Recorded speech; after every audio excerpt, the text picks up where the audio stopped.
Cornwallis को। स्थानीय शासन का जनक किसको? कुछ लोग कह रहे हैं कर्नवालिस, कुछ लोग कह रहे हैं रिपन। रिपन ही होगा, विलेजली होगा। विलेजली, हाँ रिपन, बिल्कुल Ripon, Ripon is the right answer, है ना, रिपन। ठीक है, रिपन होगा सही जवाब। ठीक है, रिपन जो है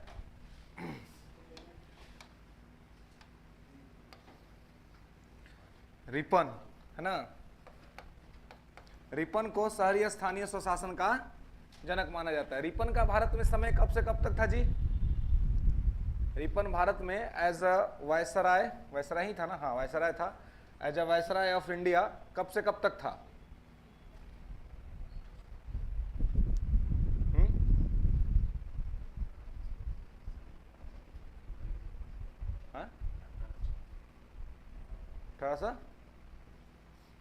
रिपन का समय है इंडिया में 1880 से 1884।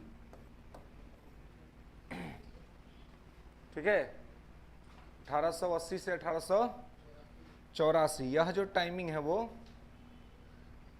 रिपन का इंडिया में टाइमिंग है। ठीक है, समझ रहे हैं? तो अब देखिए कि रिपन का जो यह समय है 1880 से 84, तो इसमें आपको देखना है कि रिपन ने किस प्रकार से स्थानीय शासन को स्थापित किया और उसके बाद किस प्रकार से ये भारत में जब संविधान बना तो किस प्रकार से संविधान के अंतर्गत इसको समाहित किया गया। तो जैसा कि मैंने आपको बताया था कि आर्टिकल 40 में डीपीएसपी में directive principle for state policy, राज्य के नीति निर्देशक सिद्धांत के अंतर्गत पहले पंचायती राज को रखा गया था क्योंकि गांधी की विचारधारा थी, गांधी ऐसा चाहते थे।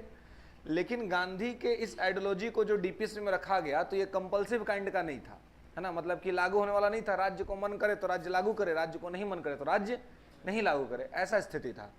तो फिर जब पंडित नेहरू की सरकार पहली दफा जब बनी स्वतंत्र भारत में, तो उन्होंने इसके बारे में जांच करने के लिए कि ऐसी व्यवस्था कुछ बने, इसलिए एक कमीशन बनाया। हालांकि सबसे पहले जो काम शुरू हुआ इस संबंध में 1952 में बना सामुदायिक विकास कार्यक्रम, कम्युनिटी डेवलपमेंट प्रोग्राम। 1952 में सामुदायिक विकास कार्यक्रम,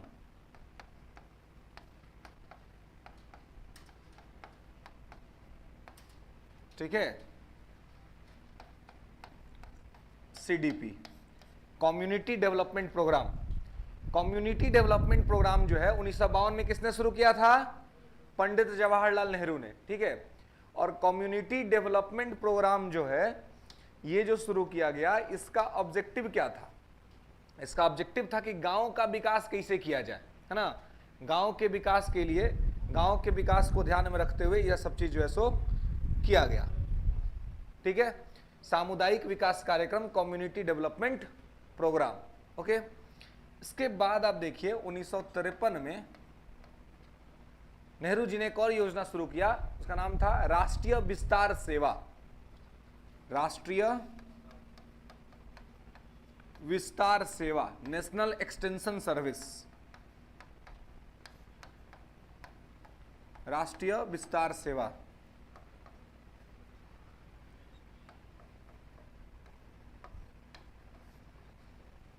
नेशनल एक्सटेंशन सर्विस। ठीक है, तो नेशनल एक्सटेंशन सर्विस 1953 ये भी इसलिए शुरू किया गया ताकि गांव के विकास को देखा जाए, है ना, कि गांव का विकास कैसे कर सकते हैं, स्थानीय स्तर पर, लोकल लेवल पर डेवलपमेंट कैसे कर सकते हैं, इसके लिए यह सब जो है सो शुरू किया गया। पहले शुरू किया गया सामुदायिक विकास कार्यक्रम और फिर शुरू किया गया राष्ट्रीय विस्तार सेवा। इनके माध्यम से ये पता चला कि भारत का यदि विकास करना है तो इसके लिए गांवों का विकास करना जरूरी है ना। जब तक गांव का डेवलपमेंट ठीक तरीके से समय पर नहीं हो पाएगा तब तक पूरे भारत का विकास आप ठीक से नहीं कर पाएंगे, है ना। इस प्रकार की स्थिति यहाँ पर बनती है। तो जब इस प्रकार का सिचुएशन, इस प्रकार का कंडीशन यहाँ पर बनता है, इस प्रकार की परिस्थितियां यहाँ पर बनती हैं, तो चीजें सामने आती हैं कि फिर क्या किया जाए ना, मतलब कि किस प्रकार से गांव का विकास किया जाए। तो यह जब चैलेंज सामने आया नेहरू जी के, तो नेहरू जी ने 1957 में एक कमीशन बनाया, बलवंत राय मेहता कमीशन, है ना, बलवंत राय मेहता समिति। ठीक है, 1957 में एक समिति बनी, बलवंत राय मेहता समिति, बलवंत राय मेहता समिति। ठीक है, बलवंत राय मेहता समिति बनी 1957 में, है ना। बलवंत राय मेहता समिति जो 1957 में बना, तो इसने अपना रिपोर्ट जो है वो गवर्नमेंट ऑफ इंडिया को सबमिट किया, है ना। जब इसने रिपोर्ट सबमिट किया तो इसने कहा कि गांवों के विकास के लिए पंचायती राज की स्थापना जरूरी है ना। इसने कहा कि पंचायती राज का स्थापना जरूरी है, और इसी ने बलवंत राय मेहता समिति ने ही त्रिस्तरीय पंचायती राज की सिफारिश की। ठीक है, 3 टायर पंचायती राज, है ना, त्रिस्तरीय पंचायती राज की सिफारिश किसने की? तो बलवंत राय मेहता समिति ने। त्रिस्तरीय, त्रिस्तरीय मतलब 3 स्तर पर, है ना। पहला तो ग्राम स्तर, दूसरा प्रखंड स्तर, और तीसरा जिला स्तर, है ना। इसने कहा कि त्रिस्तरीय पंचायती राज होना चाहिए, 3 स्ट्रक्चर जो है वो पंचायती राज होना चाहिए। इसने कहा कि ग्राम स्तर पर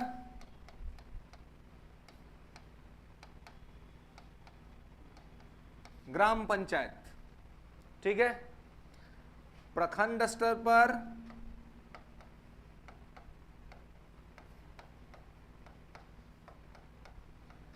पंचायत समिति, ठीक है, और जिला स्तर पर जिला परिषद।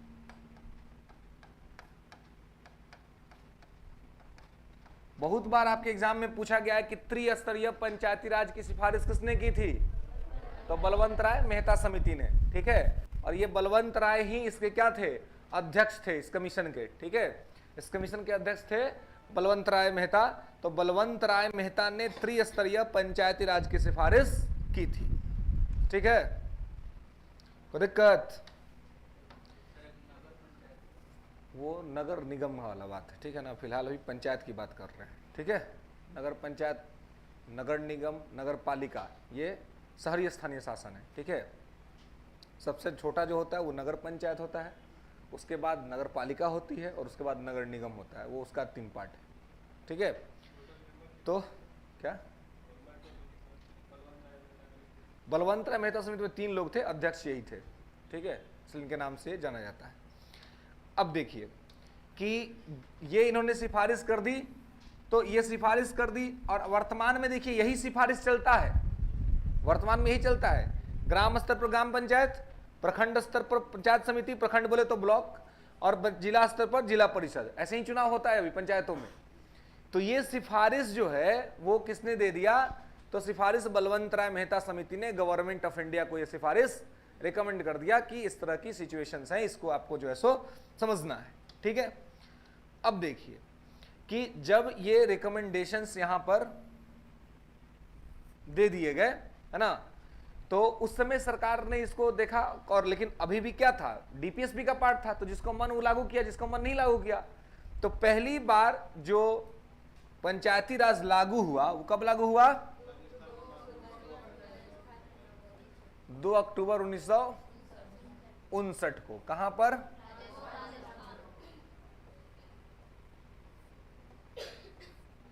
राजस्थान के नागौर में, है ना।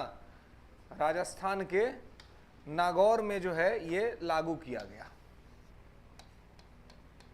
ठीक है, राजस्थान के नागौर में इसको लागू किया गया पहली बार, है ना। राजस्थान में लागू हुआ, नागौर में। 2 अक्टूबर 1967 को लागू किया गया कि पंचायती राज के सबसे बड़े पैरवीकार जो थे वो गांधी जी थे, और 2 अक्टूबर को गांधी जी का जन्म हुआ था, है ना। तो इस वजह से 2 अक्टूबर का दिन चुना गया कि 2 अक्टूबर को इसको लागू किया जाएगा। तो 2 अक्टूबर को इसको लागू किया गया। लेकिन फिर भी जो है, और इसके बाद जो दूसरा स्टेट जो लागू किया था वो कौन सा था? आंध्र प्रदेश। राजस्थान के बाद जो दूसरा स्टेट था जिसने पंचायती राज व्यवस्था को लागू किया वो था आंध्र प्रदेश। ठीक है, अब देखिए इस तरीके से धीरे धीरे कुछ कुछ स्टेट में तो पंचायती राज लागू हुआ, लेकिन पंचायती राज में एकरूपता नहीं थी, यानी कि सिमिलरिटी नहीं था, ठीक है। जिसको जहां पर जिस मर्जी से कर रहा था उस मर्जी से वो कर रहा था।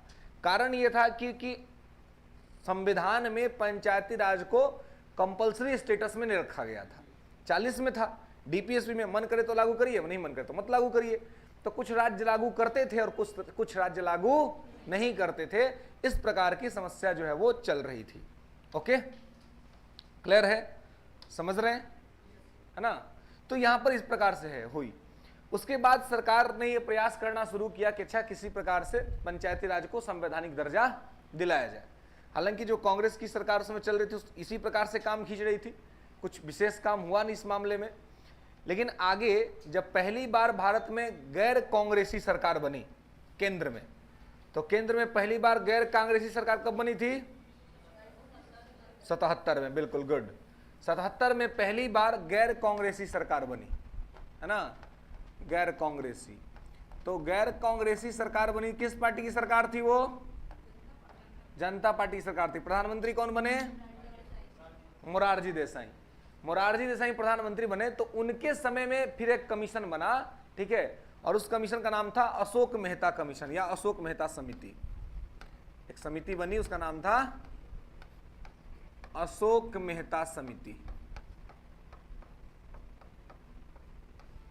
अशोक मेहता समिति ने बहुत सारे रिकमेंडेशंस दिए अपने पंचायती राज के संबंध में, ठीक है। लेकिन इसका एक रिकमेंडेशन जिससे सवाल पूछा जाता है कि मंडल पंचायत की सिफारिश किसने की थी, है ना। तो ये आपको ध्यान रखना है कि मंडल पंचायत, है ना, मंडल पंचायत की सिफारिश किसने की? अशोक मेहता समिति ने। तो इसने 2 स्तरीय पंचायती राज का सिफारिश किया था, एक मंडल पंचायत, दूसरा जिला परिषद, ठीक है। इसने जो सिफारिश की थी वो क्या की थी? द्विस्तरीय, ठीक है। समझ में आ रहा है जी कि नहीं आ रहा है?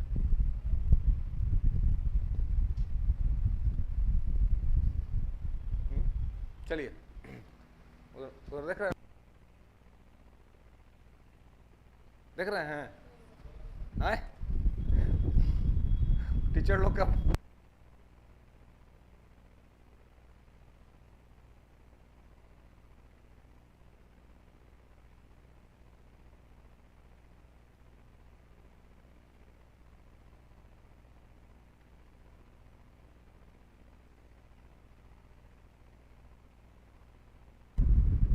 देखिए। कभी वो लोग सम्मा में होते तो सब पूछते हैं सर उधर क्या सब नहीं, सर बच्चा सब बैठे हुए, आप लोग क्या सबको देख रहे हैं? तो बिहार सरकार ऐसा शिक्षक लोग के साथ कर दिया है ना कि बीपीएससी का एग्जाम पास करिए और तब जाके शिक्षक बनिए। लेकिन ये बात है कि अब मजेदार बात ये हुई है कि अब जो शिक्षक आएंगे, हाँ, वो बेहतरीन शिक्षक आएंगे, है ना। अब जो शिक्षक आएंगे, अब उनको ये नहीं पूछना पड़ेगा, अगर कोई जाके पूछे कि भारत के प्रधानमंत्री कौन है, शिक्षा मंत्री तो बता देंगे, है ना। अब दिक्कत नहीं होगी। हाँ, क्या एलिफेंट का स्पेलिंग नहीं आता है? हाँ, लेकिन अब नहीं होगा ऐसा, है ना। अब बीपीएससी के द्वारा आयोजित होगा एग्जाम, तो उसमें जिसके पास मेरिट होगा वही पास करेगा, जिसके पास नहीं होगा वो नहीं करेगा, है ना। तो ये चीज़ अच्छी बात हुई है ना। मतलब देखिए, सबसे कठिन एग्जाम अगर किसी चीज़ का होना चाहिए मेरे हिसाब से तो शिक्षक के लिए होना चाहिए। शिक्षक, हाँ, कि भाई यूपीएससी कंडक्ट करे फिर तो क्योंकि अल्टीमेट भारत का भविष्य निर्माण करने का किसका जिम्मेवारी है? शिक्षकों का है ना। सबसे महत्वपूर्ण काम है। लेकिन हम लोग के यहाँ सबसे गलत कंसेप्ट क्या है कि कुछ नहीं हुआ तो टीचर बन जाइए। हाँ, यही गड़बड़ बात है। फर्स्ट ऑप्शन होना चाहिए शिक्षक बनना, है ना। और सरकार को अच्छा पैकेज देना चाहिए, अच्छी सैलरी अनाउंस करना चाहिए, ताकि अच्छे विद्यार्थी जो हैं वो इस तरफ आकर्षित हो कि यहाँ पर भी अच्छा सैलरी है, अच्छा चीज़ है ना, बढ़िया है, तो इधर आएंगे, दूसरी जगह नहीं जाएंगे। नहीं तो इधर कौन से लोग जाते हैं जिनका कहीं कुछ नहीं हुआ, तो उनको लगता है कि चलो भाई अब ये एक विकल्प है ना। तो ये गड़बड़ बात है। तो ऐसा बने, हाँ, तो अब पढ़ा तो पाइए नहीं रहे तो वही सब में करवाएगी, क्या करेगी, है ना। तो मतलब उसमें सरकार की भी दिक्कत है। सरकार भी अगर एक अच्छा माहौल तैयार करे, शिक्षक का काम केवल पढ़ाना है तो उससे पढ़ाने का ही काम लिया जाए, है ना। और उससे आप जनगणना करवाइएगा, उससे जाके डीलरई का काम करवाइएगा, उससे दारू भी पकड़वा लीजिएगा, है ना। अब बेचारा वो शिक्षक क्या क्या करेगा, इसीलिए वो सिटी बजवाता था। बताइए, तो मेन शिक्षक का जो प्राइमरी काम है वो प्राइमरी काम शिक्षक से कराया जाए तो ज्यादा अच्छा है ना। दूसरा सब काम नहीं कराया जाए। हाँ बिल्कुल, हाँ पढ़ाने के लिए खिचड़ी टेस्ट कीजिए, है ना। मिड डे मील वाला जो खाना बनता है स्कूल में, तो पहले शिक्षक लोग को खाना है, यानी कुछ होगा तो पहले शिक्षक लोग को होगा, है ना, बाद में बच्चा को दिया जाएगा। तो ऐसा नहीं, चुनौती तो है भाई शिक्षकों के साथ, है ना। लेकिन अभी जो ये व्यवस्था लाई गई है एक अच्छी व्यवस्था है ना, जिससे कि कम से कम जो मेरिट होगा वो लोग चुन करके आएंगे, और वो जब अध्यापक का काम करेंगे स्कूलों के अंदर में, तो नो डाउट कि एक बेहतर जो नेक्स्ट जनरेशन है वो बेहतर बन करके आएगा, अगर ठीक से ईमानदारी से वहाँ पे काम होगा तो द्विस्तरीय पंचायती राज जो है उसका सिफारिश अशोक मेहता समिति ने किया था। इसने कहा था कि एक कर दीजिए ब्लॉक स्तर पर पंचायत समिति, मतलब मंडल पंचायत, और सीधे हो जाएगा जिला परिषद, है ना। और इसी मंडल पंचायत में ही कहा कि पूरा पंचायती राज शामिल रहेगा, ठीक है। तो इसलिए पूछा जाता है कि मंडल पंचायत की सिफारिश किसने की थी, तो अशोक मेहता समिति। हालांकि इनके भी रिकमेंडेशन को लागू नहीं किया गया, रिकमेंडेशन आया, सरकार ने देखा, लेकिन लागू नहीं हुआ, क्योंकि सरकार खुद ही बहुत दिन तक नहीं चली। मोरारजी सिंह प्रधानमंत्री थे, फिर हट गए, फिर चौधरी चरण सिंह बने, चौधरी चरण सिंह बहुत दिन तक रहे नहीं, सरकार गिर गई, खत्म हो गई। उसके बाद आ गई इंदिरा गांधी का सरकार, इंदिरा गांधी ने इस पर कोई विचार नहीं किया, ठीक है। उसके बाद फिर राजीव गांधी की सरकार आई, है ना। तो अन्य भी बहुत सारा समिति बना। समिति सबका नाम आपको याद रखना है, कुछ महत्वपूर्ण समिति जो मैं आपको बोल रहा हूं, क्योंकि कभी कभी पूछ लेता है कि निम्नलिखित में से कौन सी समिति पंचायती राज से संबंधित थी, है ना। तो जो संबंधित थी उसको आपको कम से कम ध्यान रखना है। एक समिति बनी थी, उसका नाम था GVK राव समिति, GVK राव समिति। कुछ खास इंपॉर्टेंट नहीं थी, लेकिन पंचायती राज से जुड़ी हुई थी, इसलिए इसको ध्यान रखेंगे। GVK राव समिति पंचायती राज से ही जुड़ा हुआ था। इसके बाद एक और समिति थी, उसका नाम था LM सिंघवी समिति।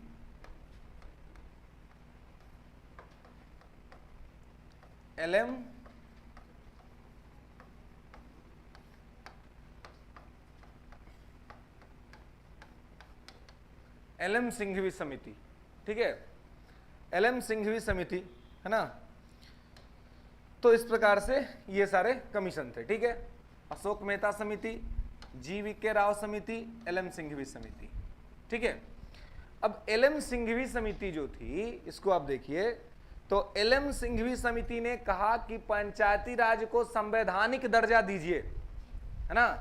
पंचायती राज को संवैधानिक दर्जा, कॉन्स्टिट्यूशनल स्टेटस देने की बात की। किसने की? LM सिंघवी समिति ने, ठीक है। देख लेंगे कि LM सिंघवी समिति ने पंचायती राज व्यवस्था को संवैधानिक दर्जा देने की बात की, कॉन्स्टिट्यूशनल स्टेटस, ठीक है। इसने क्या सिफारिश किया कि पंचायती राज को क्या दीजिए? कॉन्स्टिट्यूशनल स्टेटस दीजिए, संवैधानिक दर्जा दीजिए, ठीक है।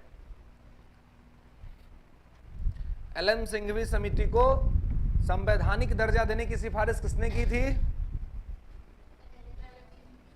LM सिंघवी समिति ने, ठीक है। LM सिंघवी समिति ने जो है वो पंचायती राज को यह सिफारिश किया कि पंचायती राज व्यवस्था को क्या किया जाए? संवैधानिक दर्जा दिया जाए, और इसको राजीव गांधी सरकार ने बनाया था।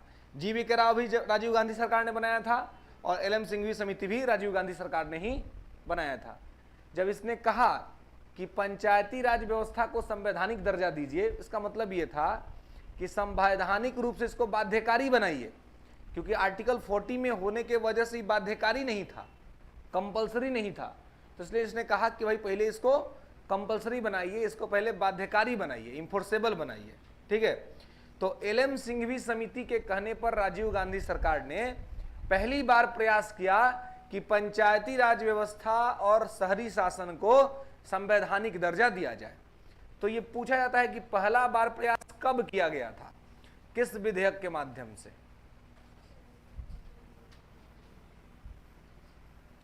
पिछले साल उत्तर प्रदेश लोक सेवा आयोग में यह प्रश्न पूछा गया था कि पहली बार पंचायती राज व्यवस्था को संवैधानिक दर्जा प्रदान करने का प्रयास कब किया गया था? हा? क्या वो तो हो गया ना, वो तो कॉन्स्टिट्यूशनल स्टेटस मिल गया उसमें।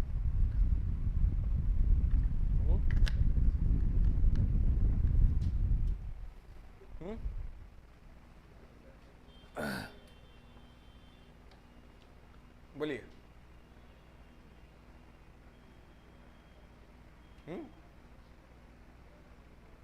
देखिए 64 एंड 65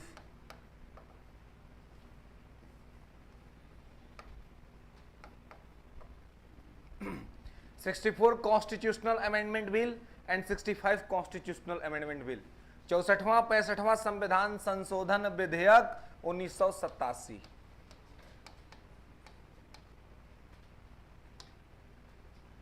ठीक है, 64वां 65वां 64 constitutional amendment bill and 65th constitutional amendment bill, 64वां संविधान संशोधन विधेयक 1987, 65वां संविधान संशोधन विधेयक 1987। ठीक है, 64वां जो था वो पंचायती राज से जुड़ा हुआ था। 64वां किससे था? पंचायती राज। और 65वां था नगर निगम, या फिर यूं कहें कि ये था स्थानीय शासन और ये था शहरी शासन।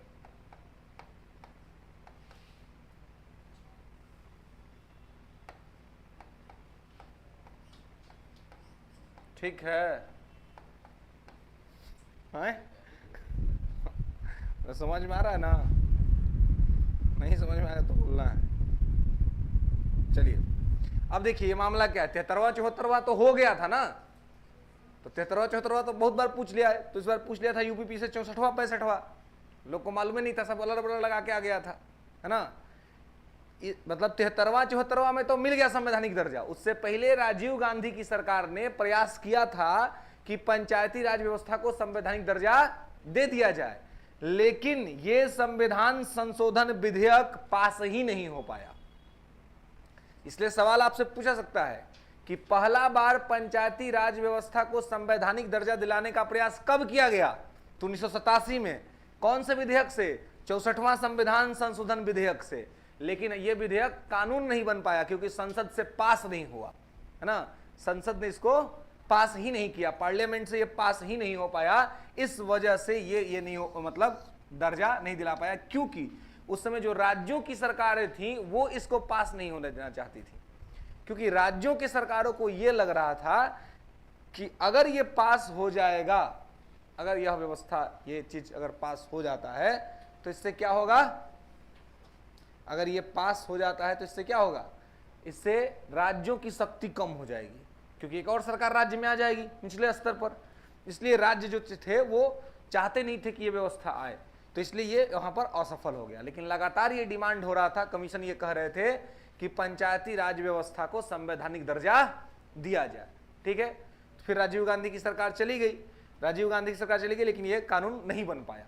ठीक है, उसके बाद फिर बीपी सिंह की सरकार बनी, उसमें कोई प्रयास नहीं किया। फिर 90 के दशक में कुछ दिनों के लिए चंद्रशेखर की सरकार रही, चंद्रशेखर प्रधानमंत्री थे देश के, तब भी कुछ नहीं हो पाया।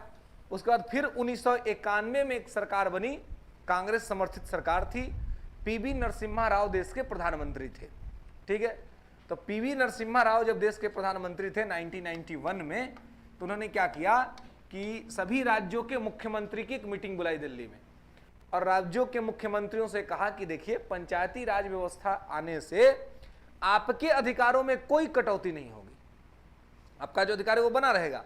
आपके नीचे एक सरकार रहेगी, वो गांवों का विकास करेगी, शहरों का विकास करेगी। अब देखिए, अब नीतीश कुमार है, बिहार के मुख्यमंत्री हैं, ठीक है, लेकिन क्या पटना के सब गली से वो आप वाकिफ हैं? किस गली में कहां पे कितना कचरा है, कहां पर पानी का इशू है, कहां उनको पता है? नहीं पता है। प्रधानमंत्री महोदय को पता है कि गुजरात में कहां क्या दिक्कत है, नहीं है, या बिहार में कहां क्या दिक्कत है, क्योंकि तो प्रदेश के प्रधानमंत्री हैं, है ना। तो कहने का मतलब कि एक व्यक्ति या जो भी राष्ट्राध्यक्ष है उसके पास इतना इंफॉर्मेशन थोड़ी ना होगा, नहीं हो पाएगा। तो इसके लिए उसके सपोर्ट के लिए क्या चाहिए कि स्थानीय स्तर पर सरकार हो जो उसको बताए कि भाई देखिए इस गली में ये दिक्कत है, यहां पर ये समस्या है। तो गांव का विकास करने के लिए पंचायती राज और शहरों के विकास करने के लिए हम नगर निगम बना रहे हैं, नगर पंचायत बना रहे हैं, नगर पालिका बना रहे हैं, जिसके माध्यम से क्या होगा कि गांव और शहरों के गलियों का विकास हो पाएगा। और ये आपके माध्यम से ही होगा और उनके विकास के लिए सेंटर भी पैसा देगा। जब इस प्रकार से पूरा बात राज्यों को समझाया गया कि भाई किसी भी चीज का जो निर्माण हम लोग कर रहे हैं ये पंचायती राज का, तो इससे आपका कोई लॉस नहीं है, बल्कि इससे क्या है आपका फायदा है, राज्य का विकास होगा। जब राज्य ये सब बात को समझ गए तब संविधान संशोधन का फिर एक दूसरा बिल लाया गया 1992 में। 1992 में लाया गया 73वां संविधान संशोधन विधेयक कानून 73 constitutional amendment act 1992 and 74 constitutional amendment act 1992। ध्यान रखेंगे यही पास हुआ था, 73वां 74वां पास हुआ था, इसलिए इसको एक्ट बोल रहे हैं, इसको बिल नहीं बोल रहे हैं। तो अगर आपसे पूछा जाए कि किस संविधान संशोधन से पंचायती राज को संवैधानिक दर्जा दिया गया, तो 73वां संविधान संशोधन से। किस संविधान संशोधन से नगर निगम को संवैधानिक दर्जा दिया गया? 74वां संविधान संशोधन से। ठीक है। और अगर ये पूछा जाएगा कि पहला प्रयास किस विधेयक से किया गया था, तो 64वां 65वां होगा। ठीक है, वो विधेयक था, कानून नहीं था, और ये कानून है मतलब कि ये पास हो गया, इससे मिल गया, उससे मिला नहीं था। बात आ रही है समझ में? 64वां 65वां और 73वां 74वां में अंतर, इन्हीं की कंफ्यूज हो जाइएगा। 73वां में 64वां लगा दीजिएगा, 64वां में 73वां लगा दीजिएगा। 73वां और 74वां और 64वां और 65वां में अंतर समझ रहे हैं? क्लियर? वहां पर केवल पहला बार प्रयास किया गया था, लेकिन वो प्रयास सफल नहीं हो पाया, और ये वाला प्रयास सफल हो गया, इसलिए इसके साथ एक्ट लगा हुआ है। समझ रहे हैं? क्लियर है? तो 73 constitutional amendment act 1992 and 74 constitutional amendment act 1992। 73वां से क्या हुआ?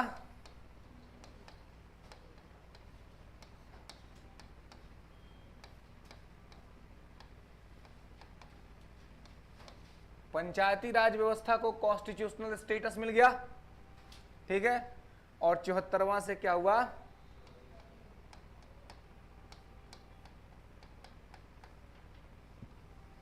नगर निगम को, या यूं कहें कि शहरी शासन को, अर्बन गवर्नमेंट, शहरी शासन को क्या मिल गया? संवैधानिक दर्जा मिल गया। ठीक है, कॉन्स्टिट्यूशनल स्टेटस मिल गया। और अब जब इनको कॉन्स्टिट्यूशनल स्टेटस मिल गया तो क्या हुआ? अभी कंपलसरी हो गया कि सभी राज्य अपने यहां पंचायती राज और नगर निगम की स्थापना करेंगे। प्रत्येक 5-5 साल पर चुनाव कराएंगे, और मुखिया का चुनाव होगा, नगर परिषद का चुनाव होगा, है ना, वार्ड काउंसिलर का चुनाव होगा। ये सब 1992 के बाद फिक्स कर दिया गया। ठीक है। तो 73वां संविधान संशोधन लागू कब हुआ? तो ये लागू हुआ 24 अप्रैल 1993 को। ठीक है, इसलिए 24 अप्रैल को पंचायती राज दिवस मनाया जाता है। ठीक है।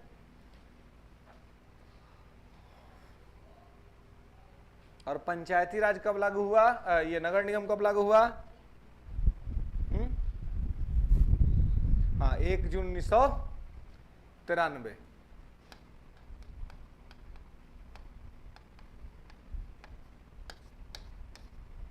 ठीक है, हो गया क्लियर? 24 अप्रैल 1993 को 73 कॉन्स्टिट्यूशनल अमेंडमेंट एक्ट 1992 के माध्यम से क्या हो गया? पंचायती व्यवस्था को संवैधानिक दर्जा मिला और उसको लागू कर दिया गया। ठीक है। और 1 जून 1993 को नगर निगम इसको लागू कर दिया गया। ओके, चलिए अब देखिए, आपसे एक सवाल पूछा सकता है कि 73वां संविधान संशोधन अधिनियम लागू होने के पश्चात भारत में पहली बार किस राज्य में पंचायती राज व्यवस्था लागू हुआ?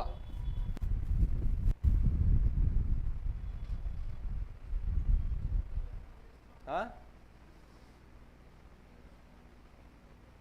कब हुआ? कहाँ हुआ? राजस्थान में तो पहली बार हुआ था ना।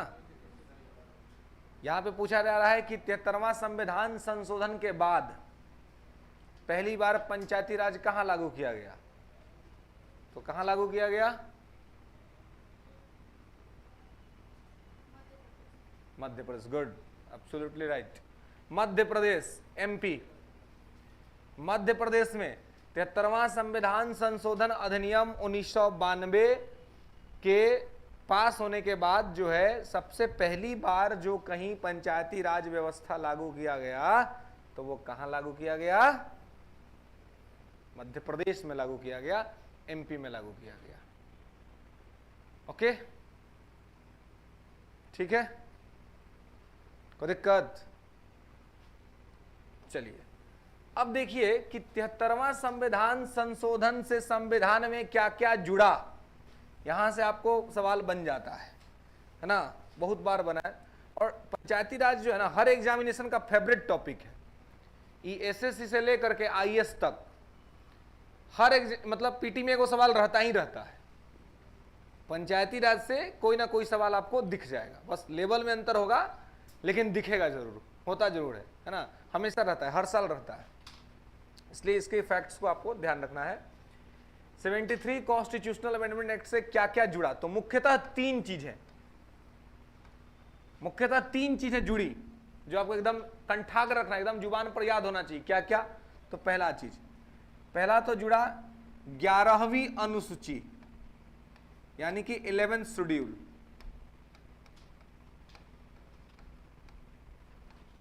ग्यारहवीं अनुसूची,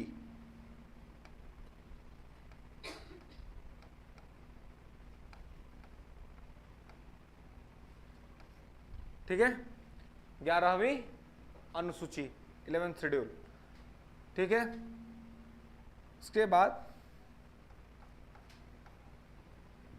भाग 9, ठीक है, भाग 9 जुड़ा। और उसके बाद अनुच्छेद यानी कि आर्टिकल 243 ए से लेकर 243 ओ, 243 ए से लेकर के 243 ओ तक जो है वो क्या जुड़ा? अनुच्छेद जुड़ा, ठीक है। अब देखिए, जब तक पंचायती राज 40 में था तब तक तो कोई वैल्यू नहीं था।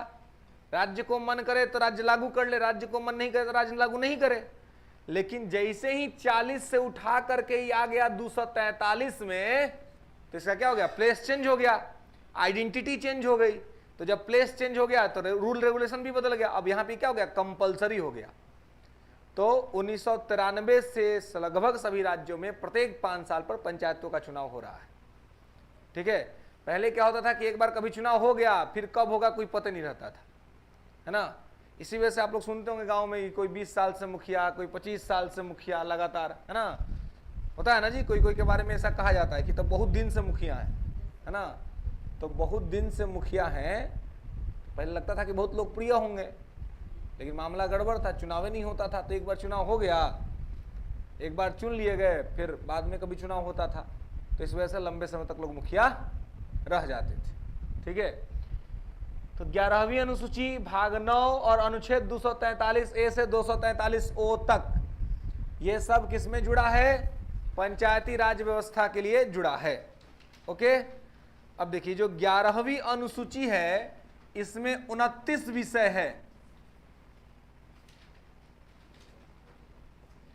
मतलब 29 सब्जेक्ट है इसमें। इसका मतलब यह हुआ कि पंचायती राज व्यवस्था में 29 विषयों पर मुखिया जी काम कर सकते हैं। 29 विषय पर वो काम कर सकते हैं। और इतना काम है, इतना इसमें पैसा आता है, स्टेट गवर्नमेंट तो पैसा देती ही है, सेंट्रल गवर्नमेंट से भी पैसा मंगा सकते हैं आप पंचायतों के विकास के लिए। इतना यहाँ पर स्कीम, इतना यहाँ पे स्कोप है। लेकिन बहुत सारे मुखिया लोगों को तो मालूम ही नहीं रहता है कि इसमें कौन कौन सा विषय है ना। इस चक्कर में उनको लगता है कि कमाने का एक ही साधन है ना, वो मनरेगा वाला मजदूर सबका पैसा, और उसके बाद जो है सो इंदिरा आवास का पैसा, है ना, है रोड बनाता है। हाँ, तो वही पीसीसी जो कराता है सब गांव में, है ना। लेकिन यहाँ पे 29 सब्जेक्ट है, इसमें ऐसा ऐसा काम है कि गांव एक मॉडल गांव बन सकता है ना। इतना मतलब यहाँ पर मुखिया के पास पावर है, आप काम करने का स्कोप है, और पैसा का कोई कमी नहीं है। स्टेट गवर्नमेंट अलग से पंचायती राज व्यवस्था के लिए अलग से राज्य वित्त आयोग का गठन किया जाता है, स्टेट फाइनेंस कमीशन का, राज्यपाल गठित करता है प्रत्येक 5 साल पे। उसका काम ही होता है पंचायतों और नगर निगमों को पैसा उपलब्ध कराना, ठीक है, ताकि ये अपना डेवलपमेंट का काम कर सके, ठीक है। तो यहाँ पर ये सब चीज जो है सो लिखा हुआ है। तो इसके माध्यम से पंचायती राज को क्या हुआ, कॉन्स्टिट्यूशनल स्टेटस दे दिया गया, और ये बाध्यकारी बना दिया गया कि प्रत्येक 5 साल पर पंचायतों का चुनाव करना अनिवार्य है, जरूरी है, ठीक है। और ये सारा इंफॉर्मेशन यहाँ पर जो है वो दे दिया गया किसके माध्यम से, तो आर्टिकल्स के माध्यम से। ओके, तो क्या क्या जुड़ा ये आपको ध्यान रखना। तो क्या क्या जुड़ा जी, पहले 11वीं अनुसूची, और 11वीं अनुसूची में कितने सब्जेक्ट हैं, 29 हैं, ठीक है। भाग कौन सा जुड़ा, 9, और अनुच्छेद कौन से जुड़े, ओ तक, ठीक है। यहां तक ये सब अनुच्छेद जुड़ा 73 कॉन्स्टिट्यूशनल अमेंडमेंट से, ठीक है। और इसी की तरह क्या लागू किया गया देश में, त्रिस्तरीय पंचायती राज। और त्रिस्तरीय पंचायती राज की सिफारिश किसने की थी, बलवंत राय मेहता। अब देखिए त्रिस्तरीय पंचायती राज में पहला राज कौन सा, पहला सा स्तर कौन है, ग्राम पंचायत। दूसरा स्तर पंचायत समिति, और फिर जिला परिषद। अब देखिए इसमें एक चीज ध्यान रखिए, ग्राम पंचायत के स्तर का जो भी चुनाव होता है, सब चुनाव डायरेक्ट होता है, यानी कि जनता चुनती है। जैसे मुखिया जनता चुनती है, बीडीसी जनता चुनती है, वार्ड कमिश्नर जनता चुनती है, पंच सरपंच सब कौन चुनता है, जनता चुनती है। तो ग्राम पंचायत स्तर का जितना चुनाव होता है, सारा का सारा चुनाव कैसे होता है, तो डायरेक्टली जनता के माध्यम से होता है, ठीक है। मुखिया भी जनता चुनती है, पंच सरपंच सब जनता चुनती है, बीडीसी वार्ड सब जनता चुनती है, ठीक है, सीधे वोट होता है। उसके बाद आता है पंचायत समिति। पंचायत समिति में देखिए क्या होता है, पंचायत समिति के सदस्य डायरेक्ट जनता के द्वारा चुने जाते हैं, लेकिन अध्यक्ष जो है वो इन सदस्यों के बीच से चुना जाता है, ठीक है। मतलब ये हुआ कि पंचायत समिति के सदस्य डायरेक्ट जनता के द्वारा चुने जाते हैं, और जो अध्यक्ष होते हैं उसको क्या कौन चुनता है, तो उसको ये सदस्य जो चुने जाते हैं वो आपस में से चुन लेते हैं, ठीक है। क्लियर है, समझ रहे हैं। यहां पर क्या है, तो पंचायत समिति के सदस्यों को जनता चुनती है, लेकिन अध्यक्ष जो होते हैं उसको कौन चुनता है, कौन चुनता है, सदस्य चुनते हैं। तो पंचायत समिति के सदस्य कौन होते हैं, पंचायत समिति का सदस्य मुखिया के चुनाव के समय होता है। वो कौन से लोग होते हैं जो पंचायत समिति के सदस्य होते हैं, वही क्षेत्र के लोग। कौन से लोग,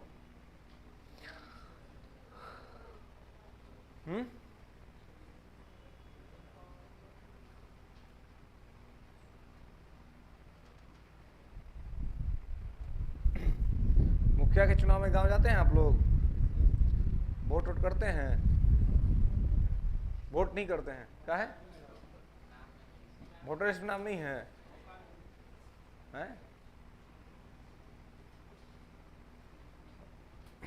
भाई तब से नाम ले लेना, बीडीसी बीडीसी बीडीसी, इसका फुल फॉर्म क्या होता है, ब्लॉक डेवलपमेंट कमेटी। तो ये सब बीडीसी वाले लोग जो हैं वही पंचायत समिति के सदस्य हैं। जितना बीडीसी का चुनाव होता है ना, मुखिया के चुनाव के साथ, तो यही बीडीसी लोग पंचायत समिति यानी कि ब्लॉक समिति के मेंबर होते हैं, और यही लोग अपने में से चुनते हैं किसको, अध्यक्ष, और वही अध्यक्ष प्रमुख कहलाता है, ब्लॉक प्रमुख, है ना। तो पंचायत समिति का अध्यक्ष जो प्रमुख होता है उसका चुनाव बीडीसी के लोग करते हैं, और बीडीसी के लोग जो हैं वो पंचायत समिति के सदस्य हैं, जिनका चुनाव सीधे जनता करती है मुखिया के चुनाव के साथ। पता है समझ में, ठीक है। सेम चीज यहां भी होता है। देखिए जिला परिषद, जिला परिषद के सदस्य जनता के द्वारा चुने जाते हैं, है ना। जिला परिषद के जो मेंबर्स हैं वो सीधे क्या होते हैं, वो जनता के द्वारा चुने जाते हैं ना, उनको जनता चुनती है, ठीक है। जिला परिषद के सदस्य को जनता चुनती है, ठीक है। Members elected by the peoples, है ना, जनता के द्वारा चुने जाते हैं, ठीक है। लेकिन क्या होता है, जिला परिषद के सदस्य जो है वो जनता के द्वारा चुने जाते हैं, और जिला परिषद के जो अध्यक्ष होते हैं वो जिला परिषद के लोग चुनते हैं, है ना। मतलब जिला परिषद में जो चुन के आते हैं तो आप देखते होंगे जिला परिषद का चुनाव भी मुखिया के चुनाव के साथ ही होता है।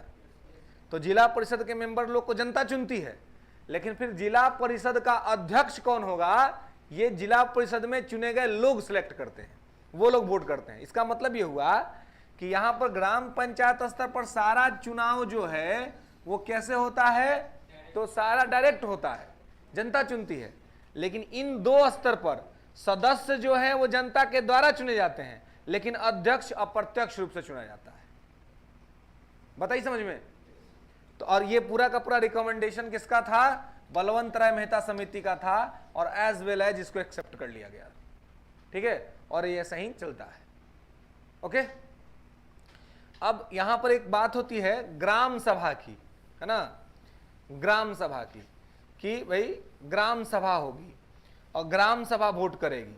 तो ग्राम सभा में कौन लोग शामिल होते हैं, विलेज असेंबली में जैसे वहां लोकसभा होती है, राज्य में विधानसभा होती है, वैसे पंचायत के स्तर पर ग्राम सभा होती है, विलेज असेंबली बोलते हैं उसका ना।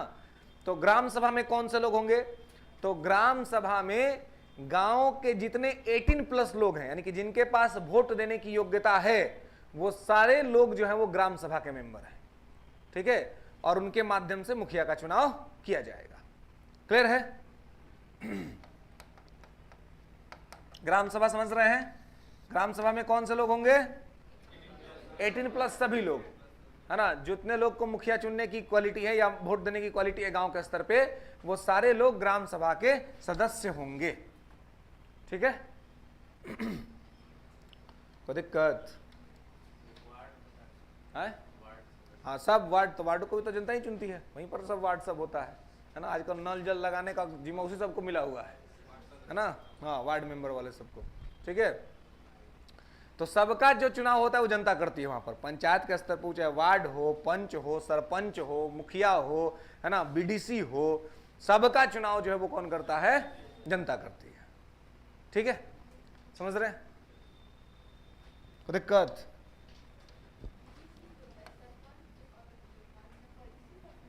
क्या बीडीसी?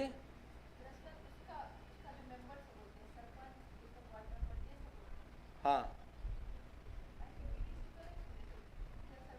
बीडीसी नहीं सुने थे, गांव में रहते हैं। कौन जिला घर है?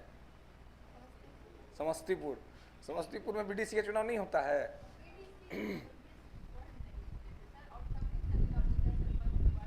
जाके अपना बीडीसी को पिटिएगा धर के, ठीक ना है? जितने, हाँ, जितने के बाद नहीं आता, सही बात है। बुलेट मिला है, हाँ मिलता है, वो सबको मिलता है। बीडीसी वाला लोग को क्या होता है, वो चुना गया, कोई काम वाम उतना तो लोग का रहता नहीं है। वो लोग का सबसे बढ़िया जो काम है वो ये है कि प्रमुख का चुनाव करना। तब प्रमुख के चुनाव में ही वो लोग को अच्छा खासा पैसा मिल जाता है ना। हाँ बस बिल्कुल, जिला परिषद का अध्यक्ष चुनाव होता है वैसे ही वो होता है वहां पर भी। हाँ बिल्कुल। तो इस तरह से होती है। लेकिन बीडीसी होता है ना, जाइएगा, अब जाइएगा तो पूछिएगा घर में जो बड़े लोग होंगे उनसे, है ना, बता देंगे कौन है आपके यहाँ का बीडीसी, ठीक है। तो बीडीसी होते हैं, बीडीसी का इलेक्शन होता है। अगर बड़ा वार्ड, अगर जैसे कोई पंचायत बड़ा पंचायत होता है तो उसमें बहुत सारा वार्ड होता है, ठीक है। तो जब बड़ा वार्ड होता है तो उसमें 2 बीडीसी होता है ना। और अगर छोटा मतलब आपका है, बीडीसी का मतलब ही हुआ ब्लॉक डेवलपमेंट कमेटी, पंचायत विकास समिति, वो वही ब्लॉक स्तर के लोग चुने जाते हैं। बात आई समझ में। पंचायत समिति जो दूसरा स्तर है, तो दूसरा स्तर पे जो चुनाव हो रहा है वो किसके माध्यम से हो रहा है, ब्लॉक डेवलपमेंट कमेटी के माध्यम से हो रहा है, ठीक है। समझ रहे हैं। कोई दिक्कत?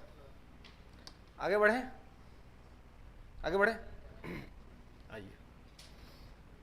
यहां तक में कोई दिक्कत नहीं। हाँ, एक चीज और समझ लेंगे, आपसे पूछा सकता है कि पंचायतों का चुनाव कौन कराता है? हाँ, स्टेट इलेक्शन कमीशन, ठीक है, राज्य निर्वाचन आयोग, है ना। इन लोग का जो इलेक्शन होता है वो कौन कराता है? राज्य निर्वाचन आयोग,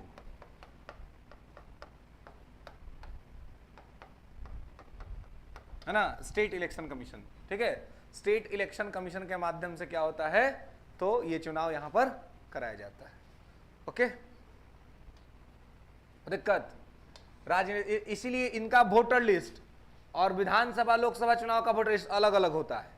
विधानसभा, लोकसभा, राष्ट्रपति, उपराष्ट्रपति, राज्यसभा, इन सब का चुनाव इलेक्शन कमीशन ऑफ इंडिया कराता है, लेकिन पंचायती राज और नगर निगम का चुनाव राज्य इलेक्शन कमीशन कराता है, राज्य निर्वाचन आयोग कराता है। इसलिए इसका वोटर लिस्ट अलग होता है और उसका वोटर लिस्ट अलग रहता है, ठीक है। और इनको पैसा कहां से आता है, तो इनको पैसा राज्य वित्त आयोग देता है, स्टेट फाइनेंस कमीशन, ठीक है। प्रत्येक 5 साल पर उसका गठन कौन करता है, तो राज्यपाल करता है, ठीक है। और उसका काम है पंचायत और नगर निगम को क्या करना, पैसा उपलब्ध करना, और उसी के पैसा से इनका विकास होता है। हालांकि राज्य के अलावा ये लोग केंद्र सरकार से भी पैसा ले सकता है, पैसा डिमांड कर सकता है, इनके पास पावर है, ठीक है। बताइए समझ में कोई दिक्कत? क्या? हाँ बिल्कुल, सब लोगों को सैलरी मिलता है। एक सवाल आपसे पूछ सकता है कि मुखिया को शपथ कौन दिलाता है? एक बार बीपीएससी ने पूछा था कि मुखिया को शपथ कौन दिलाता है? विधायक, बीडीओ, बिल्कुल बीडीओ, है ना, बीडीओ, ब्लॉक डेवलपमेंट ऑफिसर जो है, प्रखंड विकास पदाधिकारी, वही जो है। अब बीडीओ को ही बदल के नाम कर दिया गया है आरडीओ, बीडीओ हो गया है आरडीओ, रूरल डेवलपमेंट ऑफिसर, ठीक है। रूरल डेवलपमेंट ऑफिसर हो गया है बीडीओ ही, अब आरडीओ हो गया है, ठीक है। यही आप लोग पास करिएगा, बीपीएससी से पास होने के बाद आरडीओ लोग बनते हैं, ठीक है। हाँ, डीएसपी शौक है, हाँ, तो डीएसपी शौक है तो मेंस में भर भर के मार्क्स लाना होगा, है ना, क्योंकि जितना ज़्यादा मार्क्स रहेगा मुख्य परीक्षा में, उतना ज़्यादा अपने चॉइस के हिसाब से जॉब मिलने के चांसेस रहेंगे, कि आपको आपके चॉइस के हिसाब से जॉब मिल जाए। ओके, चलिए, तो यहां तक में कोई दिक्कत? हाँ बोलिए, कोई दिक्कत कोई? हाँ। क्या? हाँ, सैलरी इनका जो है state consolidated fund of India से दिया जाता है, मतलब राज्य की संचित निधि से, राज्य का जो संचित निधि है उसके माध्यम से। सैलरी कुछ ज्यादा नहीं होती है, 5,000 की सैलरी आती है मुखिया जी की, ठीक है। और वो यहीं से राज्य के मतलब जो संचित निधि है वहां से आती है। लेकिन इनका जो मुख्य जो है ना, मतलब वो उस पैसा से क्या ही होगा जो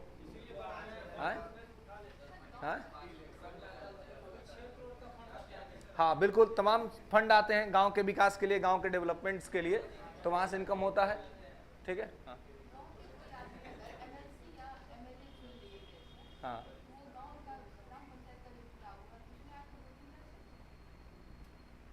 बिल्कुल, गांव चुनाव अगर वोटर्स है कोई भी, तो वो आके वोट कर सकता है, भले ही निर्वाचित प्रतिनिधि है, वोट क्यों नहीं करेगा?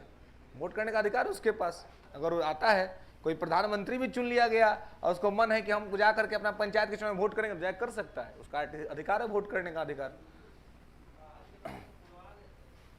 आप बुलाते ही हैं चुनाव के टाइम पर, तो लोग बहुत मतलब कहते ना कि किसी को कोई बीमारी ना हो, कोई दुख ना आए, और अगर कोई दुख आए तो कम से कम मुखिया के चुनाव के समय में आए।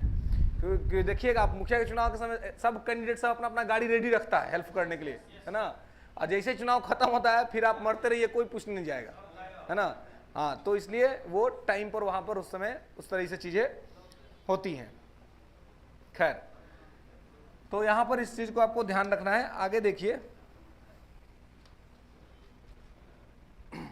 74 कॉन्स्टिट्यूशनल अमेंडमेंट एक्ट 1992, है ना, 74वां संविधान संशोधन अधिनियम 1992, इससे भी 3 चीजें ऐड हुई हैं, आपको ध्यान रखना है, ठीक है। पहले तो 12वीं अनुसूची,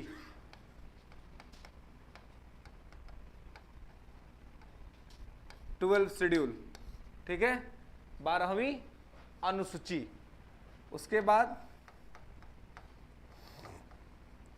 भाग 9 क या ए, ठीक है, पार्ट 9 ए। और उसके बाद जो ऐड हुआ है भाग 9 ए के बाद वो है अनुच्छेद, आर्टिकल। तो आर्टिकल ऐड हुआ है 243 पी से लेकर के 243 जेड जी तक, ठीक है, 243 पी से लेकर के 243 जेड जी तक, ओके, ठीक है, ओके, क्लियर है। 243 पी से 243 जेड जी। अब देखिए यहां पे 12वीं अनुसूची में 18 सब्जेक्ट है,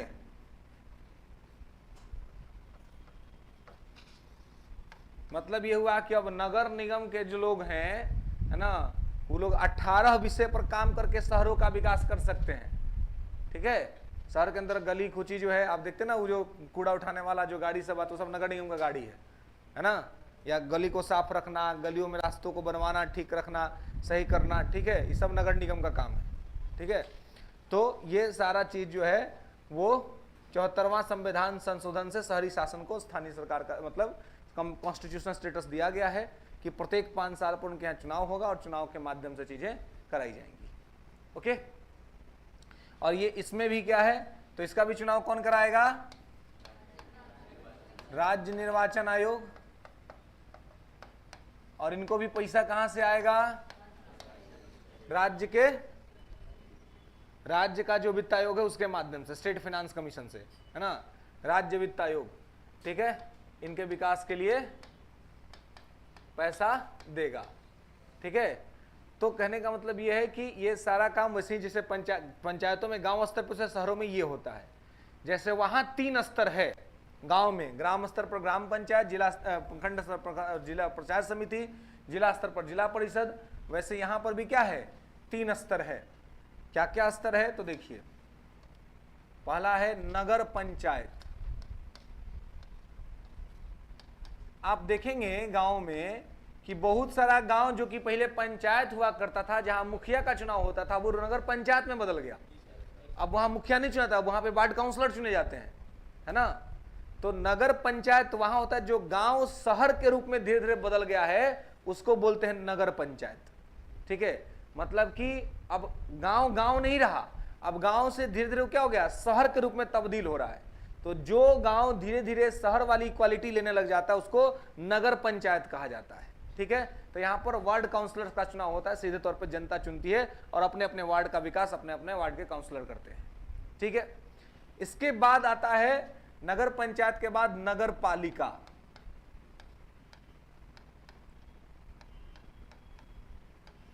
ठीक है। नगर पंचायत वो है जो गांव शहर के रूप में धीरे धीरे चेंज हो रहे हैं, अभी पूरी तरह से शहर नहीं हुए हैं, गांव से बस धीरे धीरे शहर हो रहे हैं, वो है नगर पंचायत। आज जो गांव से अब क्या है कि शहर के रूप में तब्दील हो गया है, अब शहर बनने जा रहा है, तो उसको क्या बोल रहे हैं, मतलब लगभग शहर वाली क्वालिटी आ चुकी है उसके अंदर में, वो होती है नगर पालिका, है ना। जो आपको मतलब शहर लगभग बन, जैसे बहुत सारे डिस्ट्रिक्ट आप देखेंगे तो वो पूरी तरह से शहर नहीं है, लेकिन शहर वाला सारा सुविधा वहां पर मिल रहा है ना। तो क्या हो जाता है, नगर पालिका, ठीक है, वो क्या होता है, नगर पालिका। और नगर पालिका ही जब बहुत बड़े स्तर पे हो जाए, जब कोई बहुत बड़ा शहर हो, तो वहां पे हो जाता है नगर निगम। जैसे कि पटना क्या है, नगर निगम है, क्योंकि राजधानी है इस राज्य का, है ना। तो ये क्या हो गया, ये बहुत बड़ा शहर है, तो यह है नगर निगम। तो इसमें भी 3 स्तर होता है, जो गांव से अभी अभी शहर बनने की तरफ आगे बढ़ रहा है नगर पंचायत, जो लगभग शहर बन चुका है लेकिन क्षेत्र छोटा है वो नगर पालिका, और जो बड़े बड़े शहर हैं वो होते हैं नगर निगम, ठीक है। तो और इन तीनों ही लेवल पे क्या होता है, वार्ड काउंसलर का चुनाव होता है ना, वार्ड पार्षद का, है ना। और वो वार्ड पार्षद जो है वो अपने अपने वार्ड्स के डेवलपमेंट के लिए रिस्पॉन्सिबल होते हैं। नगर निगम में वार्ड काउंसलर के साथ साथ एक व्यक्ति चुना तो उसको होता है मेयर बोलते हैं, है ना, जो इन सब का हेड होता है। ठीक है, हाँ बोलिए, कुछ बोल रहे थे आप। क्या